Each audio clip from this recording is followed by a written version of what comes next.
Olá, seja muito bem-vinda, muito bem-vindo a mais um podcast do Não é Horóscopo. E hoje a gente vai falar sobre o capítulo número 4 do livro Mulheres que Correm com os Lobos. Antes da gente começar o capítulo, vamos dar uma retomada rapidinho no que a gente falou no episódio número 3. A gente falou sobre as diversas tarefas que a mulher, precisa fazer para encontrar essa mulher selvagem que vive dentro dela. Dentre essas tarefas era deixar morrer o que precisa morrer, incorporar as nossas sombras, transferir o poder para a nossa intuição, tirar da nossa mente, encarar o nosso próprio valor, abrir espaço para a gente contemplar e entender o tempo de amadurecimento para cada coisa. Se você não ouviu, volta lá e escuta porque esse episódio está bem legal. Agora vamos falar sobre o capítulo número 4, a união com o outro. E é nesse capítulo que a Clarissa ela começa a trazer a mulher para um aspecto mais exterior, né? Através das relações, dos relacionamentos. Então ela sai só do interior da mulher com ela mesma, mas da mulher com a interação com as outras pessoas. O que as mulheres de fato, será que elas desejam dentro desses encontros, né? Será que as mulheres elas querem serem vistas apenas pelo exterior, pelo papel social que elas têm, pela beleza que elas carregam, enfim, por tantas coisas que elas se sentem impressionadas para fazer? Será que é isso que as mulheres querem? Ou elas querem relacionamentos em que pessoas possam enxergar, né, o interior delas, enxergar essa mulher selvagem? E é muito importante pontuar que as pessoas elas só vão poder enxergar essa mulher selvagem se você também estiver disposta a mostrar, né? Se você também já tiver feito o caminho interior, o caminho que a gente falou no episódio 1, 2 e 3, né? De voltar para dentro, de se permitir, de ir catando os seus ossos, os seus pedacinhos e se reconhecendo. Então, é muito importante que isso fique claro, porque muitas vezes a gente busca que o outro enxergue a gente, mas no momento em que nem a gente se enxergou, no momento em que nem a gente se deu a permissão para se ver, e como é que o outro vai poder fazer isso por nós, né?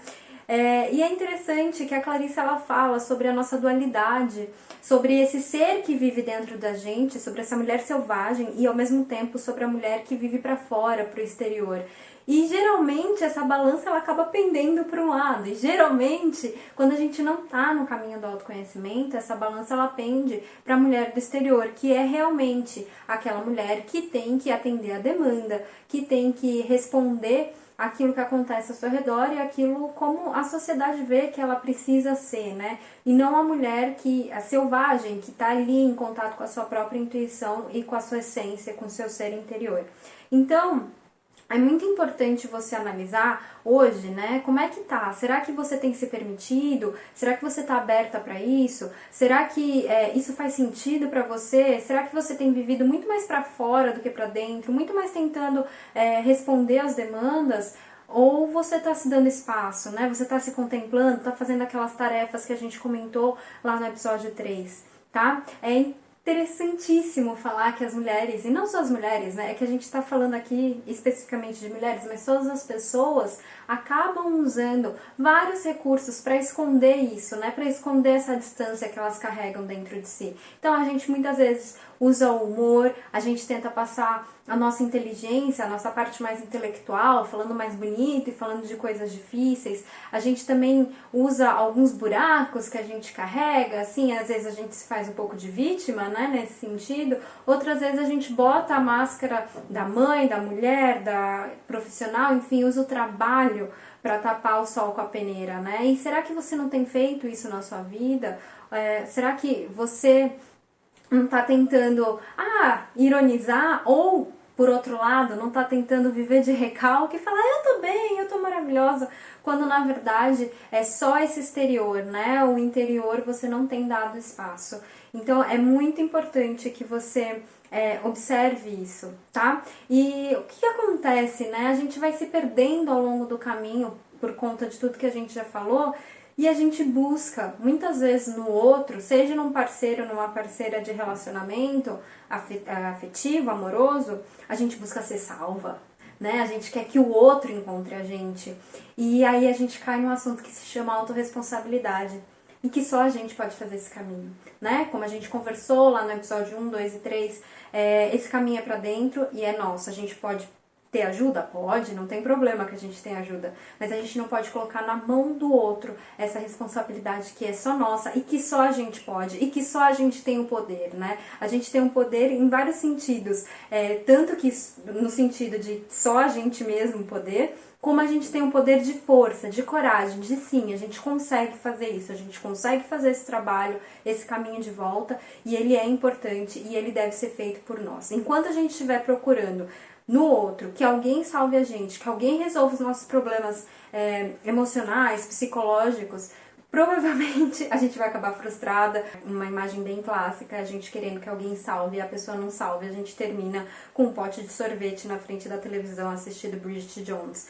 Então, assim, somos responsáveis e muitas vezes a gente acha que a gente não tem força, que a gente não tem poder e a gente fica jogando essa responsabilidade pro outro, mas enquanto a gente não tomar essa responsabilidade pra gente mesma, isso não vai acontecer. Tá? Então, assim, a gente primeiro precisa traçar os caminhos lá, como a gente conversou no episódio 1, 2 e 3, pra gente conseguir ter um relacionamento com qualquer pessoa que seja saudável, e saudável para as duas pessoas, né? Saudável no sentido em que eu não entrego a minha vida para ela e nem pego a dela para mim, né? Eu tenho a responsabilidade comigo e ela também tem a responsabilidade com ela, tá? Pra gente conseguir chegar nesse ponto, a gente precisa se manter muito fiel ao nosso próprio trabalho de autoconhecimento e à nossa intuição, porque no meio do caminho a gente pode titubear e a gente pode achar que a gente está fazendo errado, e a gente pode achar, enfim, N coisas, e a gente precisa se manter fiel. Pra gente se manter fiel, a gente precisa estar muito em contato com a gente. Pra gente estar em contato com a gente precisa dar espaço para emoção, a gente precisa dar espaço para contemplação, e por isso que a meditação ela é extremamente necessária, extremamente indicada, né, pra vida inteira. Assim, a meditação ela não tem uma coisa específica. Eu vou falar assim, olha, faça meditação para isso. Não, faça meditação para a vida inteira. Porque através da meditação a gente vai dar espaço. E é um espaço que a gente cria dentro da gente. E é a partir desse espaço que a gente cria força, que a gente cria coragem para seguir. E por fim, é que sem saber quem a gente é, como é que a gente vai pedir para que alguém aceite a gente, né? Eu vejo muitas pessoas que elas querem serem aceitas pela sociedade, pelas pessoas, quando elas mesmas não se aceitam. Então, é muito difícil que isso aconteça, porque as pessoas só vão te aceitar a partir do momento em que você se aceite a partir da sua essência, a partir desse lugar muito interno e muito dentro de você. Tá bom?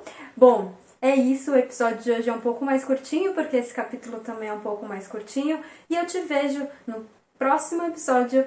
Até mais, um grande beijo!